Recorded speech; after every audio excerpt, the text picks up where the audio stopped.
Hello and welcome to Joe versus the Bots. This is my fourth episode. My name is Joe. Thanks very much for watching this show. Today is going to be a relatively short one. The last few videos have been 35 minutes, 40 minutes. Today maybe it's a 10-minute or 12-minute episode. I want to talk about a hand that I saw last night while watching Highstakes Poker Season 14. Highstakes Poker is a show on PokerGO. It is one of the most popular shows that has ever been around in poker. Famous players, famous hands, amazing action, and of course, the high stakes has made it one of the best shows that in poker going back to the mid 2000s. So last Monday, as I'm recording this, so a few days ago, PokerGO came out with a new episode of Highstakes Poker, season number 14. And in this hand, it's a three-way hand, and I think one of these players botches one of these premium holdings. You see on the right-hand side of your screen, ace-10, pocket queens, ace-king. They don't all play this hand as they probably should have, looking back at the tape or looking back at the video. Let's analyze it. Let's take a look at what in the heck went down. So a high-stakes poker show. Some of these players have over 200,000, if not 300,000 in front of them. So we're not talking about micro stakes or low stakes here. We're actually talking about high stakes. But just because they have a lot of money in front of them or the money to play in this type of show doesn't mean that they're going to always get it right. And when that happens, well, people like me will be here to analyze it and pick it apart. So in this particular hand, this happens about midway through the show. The show, by the way, for those of you who don't know, isn't just a few hands to fill in an hour or 45 minutes. It actually is over a long session, which is chopped up, edited, professionally cut and cleaned so that you, the viewer, can enjoy a show nicely packaged and condensed within an hour's time limit usually. So these are some of the best hands from that one long session over maybe 2 or 3 episodes. And then they switch out the lineup. In this particular hand, we have a player. In fact, we have 3 players, one of which I have heard of, Blesnik. The other 2 I have never heard before. Before seeing this show, never heard of these players, don't know anything really about them, so no history that I could share about what their tendencies are or how they play poker. They all find themselves here in this hand that I want to break down. What happens is, well, first before we go into what happens, let's first set it up. This cash game here is a $200, $400 cash game. Most players have at least $150,000 in front of them. Some players have more. I believe Andrew Roble has $300,000 by the time this hand comes about. So in this particular hand, there are 3 players that are going to be involved. We have Gottlieb, I believe his first name is Doug. He has about $250,000 in front of him, and he's on the button. Kulik, who I have never seen before, like Gottlieb, I've never seen him before either, but I've also never seen Kulik. He has about 136,000, so a more reasonable, modest 136,000. And then we get to Blesnik. He is in the big blind in this hand, and he's got well over 300,000, 339K. There should be a K there behind that number. He had just won a hand before, I believe, with pocket aces, boosting his stack up from where he started. I don't really know where he started from. It doesn't really matter for the analysis of this hand. So about halfway through the show, watching the hands go down, getting a feel for the table as the viewer. This is the very first episode of this season 14. And the following hand takes place. The under the gun player straddles to 800. One thing to note is that the straddling and double straddling was definitely happening in this game. It'll be very interesting to see as new episodes get released over the next coming weeks how the action will pan out. But right away, first episode, we've got straddles, double straddles. We've got a ton of gamblers and a ton of players in there and a ton of gambling going on. And right away, the under the gun player here straddles to 800. I believe they were doing a round. Typically in cash games, you'll do a round of straddles. You do some other stuff. Much, much different than what a tournament is and the structure of that. But High Stakes Poker, being the show that it is, definitely warrants a hand review. And maybe I'll do one for every episode. So the under the gun straddler raises to 100, then folds around to the button player Gottlieb. He looks down and he finds ace 10 offsuit.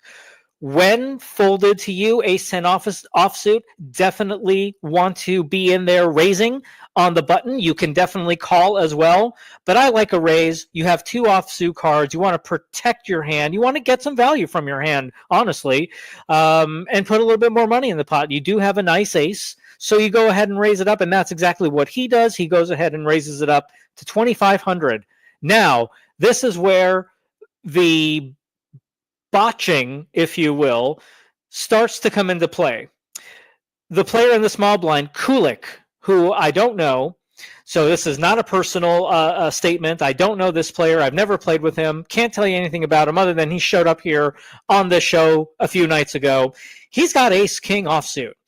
Ace-king offsuit, definitely a strong, very strong starting hand and no limit hold'em. You definitely want to be re-raising or 3-betting, especially because you are in the worst position possible after the flop.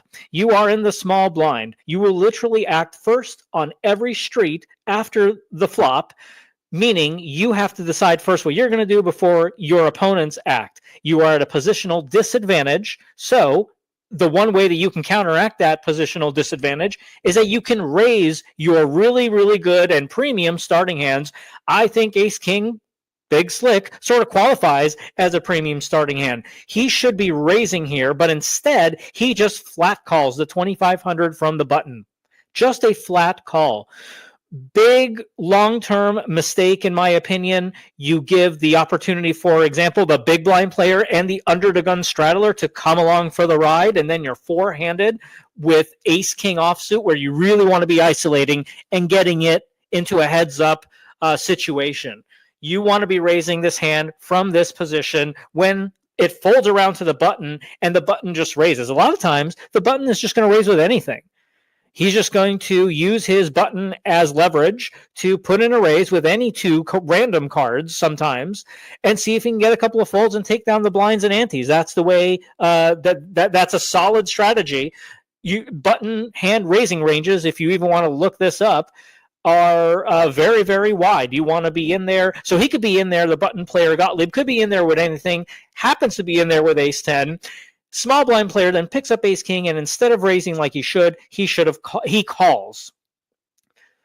Okay, well, maybe his big botch and big mistake is going to work out after all, because right next to him, Blesnik in the big blind with a covering stack. He's got over 330,000. He just happens to wake up with pocket queens, and he does the right thing here. He raises it, and he raises it to a very nice 15,000. So you have 2,500 call from the small blind. He goes ahead and makes it 15,000, a little over or a little under 3 times the pot as it stands with with the raise and the call.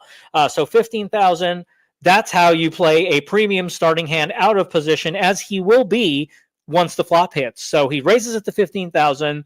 Under the gun straddler, he gets out of the way, folds back around to the button player, and the button player makes the call. So that should be button, not small blind. Button player makes the call. And then the small blind player with ace-king, he goes ahead and overcalls, and now the pot is 46,000. So I wouldn't mind a tight fold every once in a while with ace-10 offsuit after the big blind goes ahead and makes it 15,000. I mean, you are making it 2,500. I know you have an ace. I know these players tend to play somewhat loose. Maybe these players do have history against each other, but against a random opponent, would not mind to have an ace-10 offsuit fold from the button. If you call, your ace might not be good. You might be against the pocket pair, which he is. And plus, you also have the small blind player to worry about. He might get out of line and do something crazy. In this hand, he doesn't. So the button player calls he calls 15,000. Then the small blind player, it's back to him. Maybe he can atone for his previous sin of not raising when he should have, when the button player had originally raised. He then overcalls, another mistake. you are going three ways, and yes, you're closing the action, but you're going three ways with ace king offsuit. Chances are one of your opponents has an ace, which is good for you, but one of your opponents could have a pocket pair, or ace king themselves. It's just a situation. And then what do you do on a flop when you don't hit? And then you have to lead into two different players. So you want to raise. You want to raise with ace king. He had not one, but two opportunities to raise as he should have with this hand, and he didn't. So he's 0 for 2 there. Now, he is very, very fortunate that the big blind just happens to have pocket queens, which he's flipping against, but now he has the button player to contend with as well, and he doesn't know what his two cards are. So you just want to avoid these types of situations. When you have premium hands before the flop, that is the street when you want to get aggressive and raise. You want to fold out hands like ace-10 offsuit and some other hands that players that are on the button or in later position are raising when the action folds to them. So in my opinion, this is just not the right way to play this type of hand, ace-king offsuit, from the small blind, given the action, given the situation. You want to be raising. He doesn't. He calls, and the flop comes 9, queen, 3, rainbow. So unbelievably, the small blind player actually really, really, really lucks out, because had he raised like he should have, he would have probably faced a 4-bet shove from the big blind player. Or if the big blind player called a 4-bet and flat called, let's assume the button player gets out of the way after a 4-bet. The flop comes 9, queen, 3.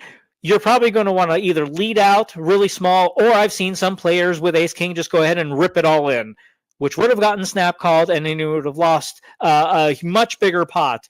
So in a way, he gets lucky here that he misses this flop and just plays it so passively by calling twice, 2 different raises before the flop.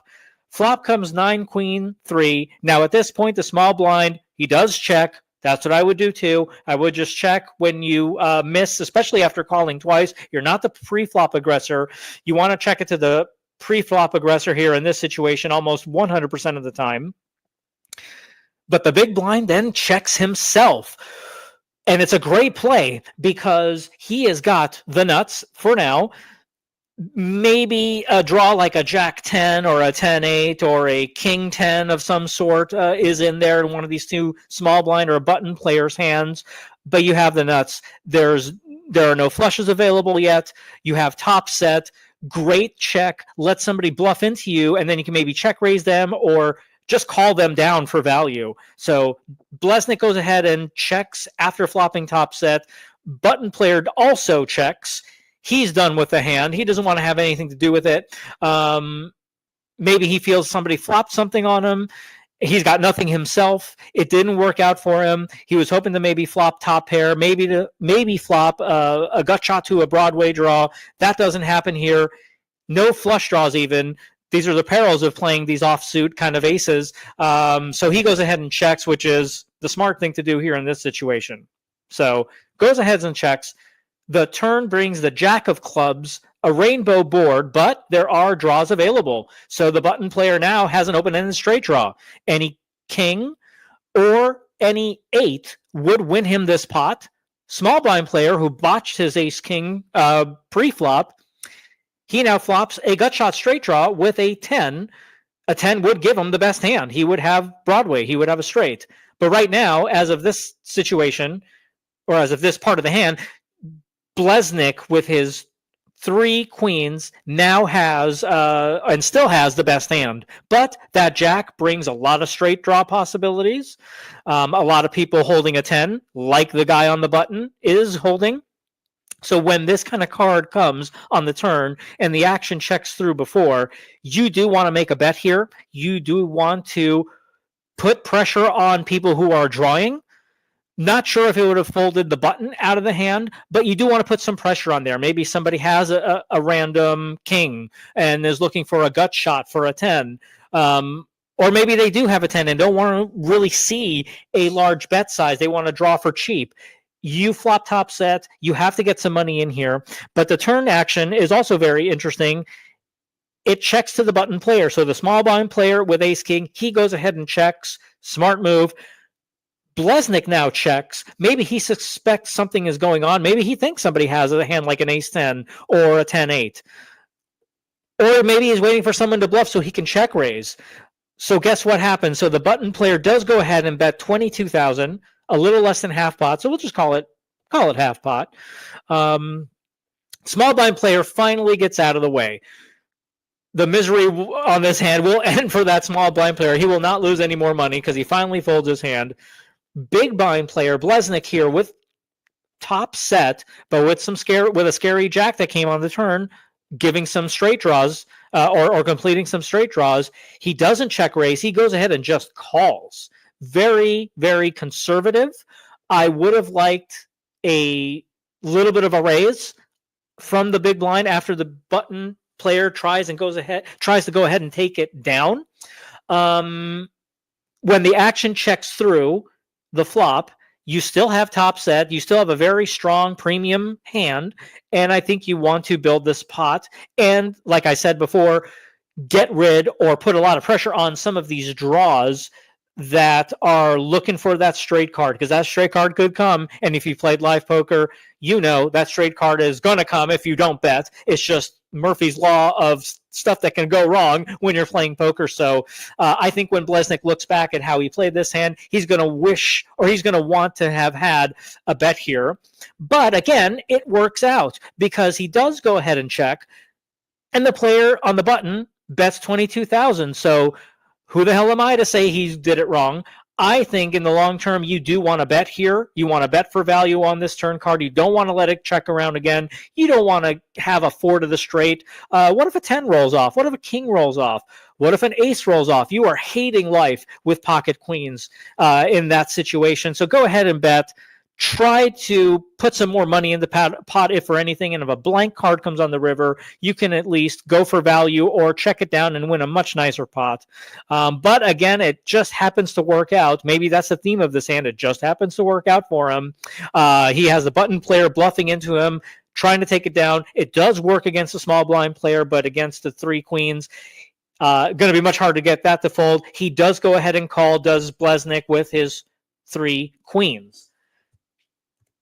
The river is then the 5. It checks down. Blesnik says, I think I got it, or he says, I think I'm good, shows the queens, and it's over. So a $90,000 pot actually could have been a much, much bigger pot if we look all the way back to the pre-flop. So if we go all the way back to pre-flop, what was likely to happen in this type of scenario, the majority of the time, and for good reason, is that the button player will raise.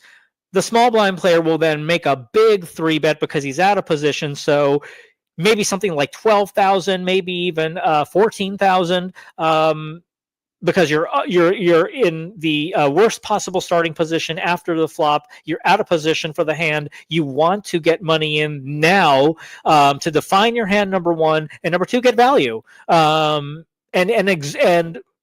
make up for the fact that you're going to be out of position. So what should have happened here is that small blind player should have 3-bet. Then the big blind player comes over the top of both of them, folding out the button player. And then the small blind player probably just says, okay, I'm all in, or I call a big shove. If that's what the 4-bet, if that's would have been what the 4-bet sizing would have been from the big blind player. And then they maybe run it twice, and maybe they chop it, or maybe Blesnik wins both of them. That's what could have happened. You see their starting stacks. Blesnik with 339. Kulik had 136, so we would have had at least a $250,000 pot.